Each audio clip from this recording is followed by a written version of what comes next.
దేవుని యొక్క గొప్ప ఘనమైన నామములో ఈ ఉదయకాల సమయంలో అందరికీ శుభాభివందనములు తెలియజేసుకుంటూ ఈ దినం దేవుడు మనకిచ్చిన నూతనమైనటువంటి వాగ్దానము అది యెషయా గ్రంథంలో నుండి 41వ అధ్యాయము 10వ లేఖనాన్ని చూద్దాం.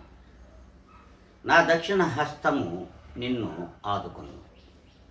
దేవుడు మనతో అనుదినము తన వాగ్దానం చేత మాట్లాడుతూ ఉన్నాడు.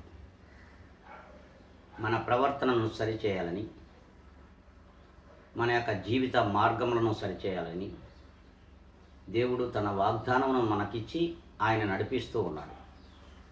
అందుకే దేవుని యొక్క దక్షిణ హస్తము ఎవరిని ఆదుకుంటుంది?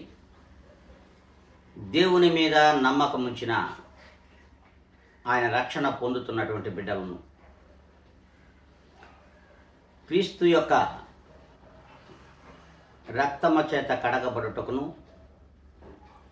ఆయన్ను విశ్వసించుటకును, నమ్ముటకును ఎవరైతే సిద్ధహస్తులై ఉంటారో, అట్టి రక్షణ భాగ్యమును ఎవరైతే పొందుకుని ఉంటారో అట్టి వారి మీద ఆయన దక్షిణ హస్తము ఎల్లప్పుడూ కూడా తోడై ఉండి నడిపిస్తుంది అని దేవుడు సెలవిస్తున్నాడు.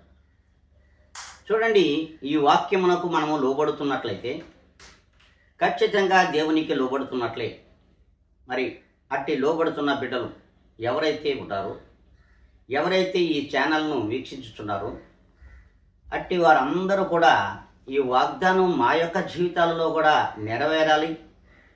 దేవుని యొక్క దక్షిణ హస్తము క్రిందకు నేను రావాలి, ఆయన యొక్క హస్తము చేత మేము రక్షణ పొందాలి, ఆదుకోబడాలి అనుకున్నట్లయితే అందరూ తలలు వంచండి, కళ్ళు మూసుకోండి. ప్రభు యొక్క ప్రార్థనలో మనము ఏకీపిద్దాం. మహాపరిశుద్ధుడా, ప్రేమ కలిగిన మా గొప్ప ఘనమైన తండ్రి, ఈ ఉదయకాల సమయంలో నీవిచ్చిన ఈ గొప్ప వాగ్దానము మా అందరి జీవితంలో కూడా మేము మిమ్మల్ని విశ్వసించే బిడ్డలుగా ఉండే భాగ్యమును దయచేయండి.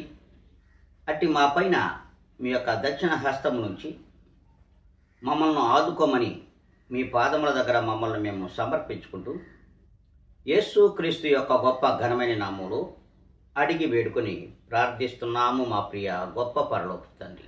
ఆమేన్.